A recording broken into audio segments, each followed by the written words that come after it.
The former President Olusegun Obasanjo has said that the level of corruption in the country has passed the alarming and entered the fatal stage.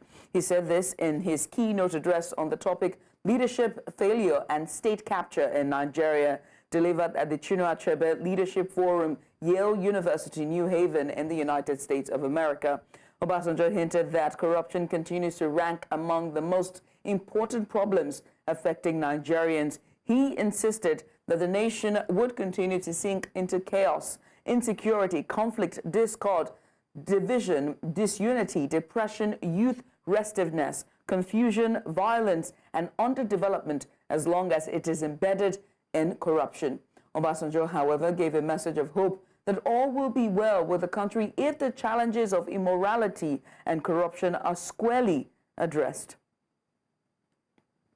And now to discuss this, we're joined by socio-political analyst and former coordinator, Middle Belt Forum, Zariyi Yusuf. Zariyi, many thanks for joining us. We appreciate you for doing this. Let's get started. I mean, one has to ask at this point, is it structural? And if it is, what structural factors in Nigerian governance have contributed most significantly to the corruption level being described as fatal by the former President Obasanjo?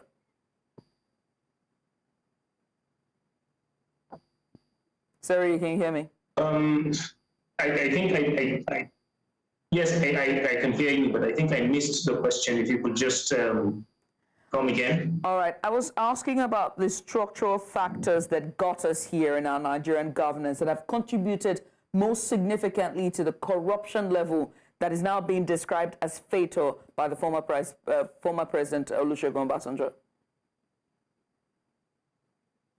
Yes, I think in his speech, he did mention something about state capture. Basically, that would mean the institutionalization of the ownership of key aspects of the economy by either those running the governments or their own cronies for selfish economic gain and all of that. Now, when that happens, now I must say that in all fairness, corruption is not exactly new to Nigeria. We understand corruption right from 1999 when Obasanjo himself came in. But because it was not institutionalized, because the government as at the time was government that could be said to be plagued with issues of corruption and it could be seen fighting it, it was an entirely different ballgame then. But in this scenario, it's more or less not just treating corruption with kid gloves, but it's more like institutionalizing it as a means. I don't really know if I would say a means of state capture, or it's the state capture that has turned it to become a normal practice. And I think he would refer to it as fatal because we are just at the edge of becoming a failed state by every practical indices, simply because a certain group of people believe that by all means they've gotten to power and by whatever means necessary, the primary focus is just to enrich themselves at the expense even of our own sovereignty as a state. All right. At this point, when you paint that picture, it begs to ask about the political culture in Nigeria and whether or not it's influenced our tolerance for corruption, you know, and what systemic changes would you then recommend to shift the national mindset on this particular issue?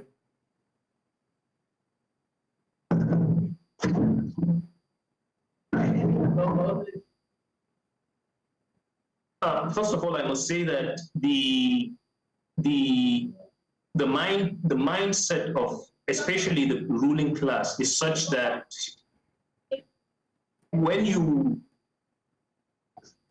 have to basically engage in activities that one are criminal, are corrupt, and then just to get power, and then at the end of the day you have it, you will have to sustain it by the same means. So one way or the other, it has already become structural. And I think the best way to deal with that would be to make every political office or an appointment, whether elective or appointed, as non-palatable as possible, so that only people who have a mission basically to serve will get there. Otherwise, it will only keep getting worse.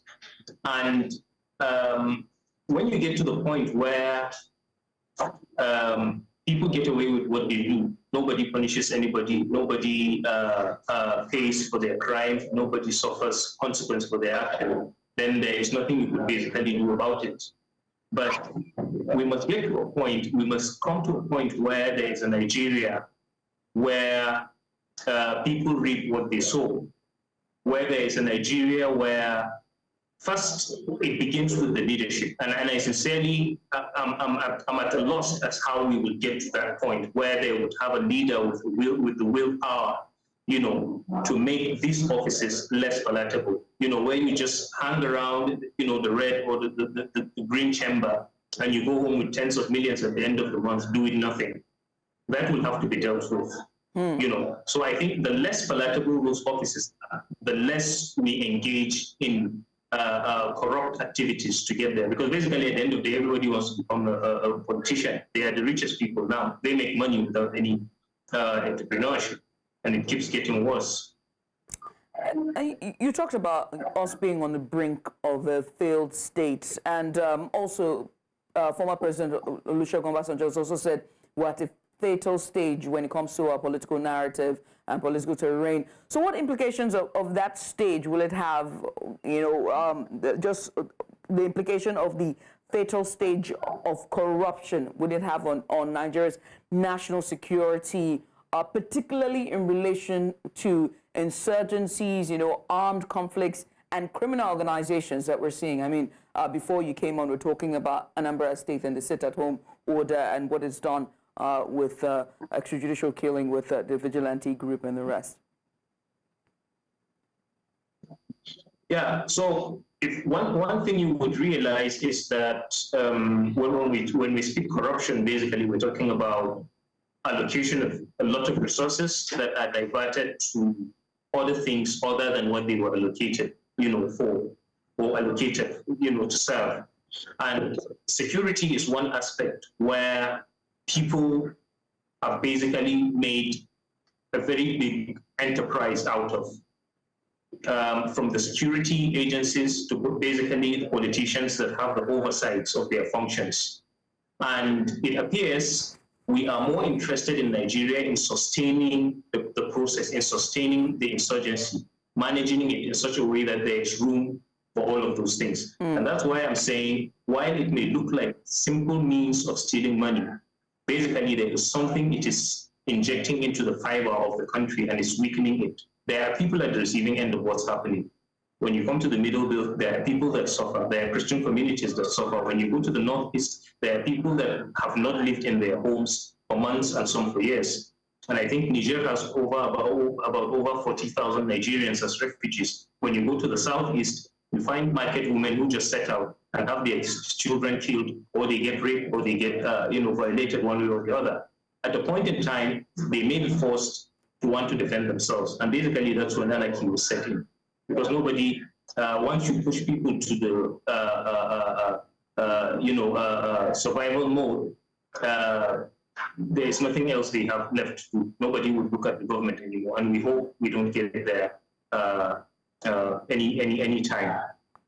Zariyi, I must say thank you so much for coming. I appreciate you for doing this with us. Zariyi Yusuf is a socio-political analyst and former coordinator at Middle Belt Forum, just giving us a bit more insight on the former President Olusegun Obasanjo's speech at the leadership, at the Chuna Achebe Leadership Forum at Yale University, United States of America. Once again, many thanks.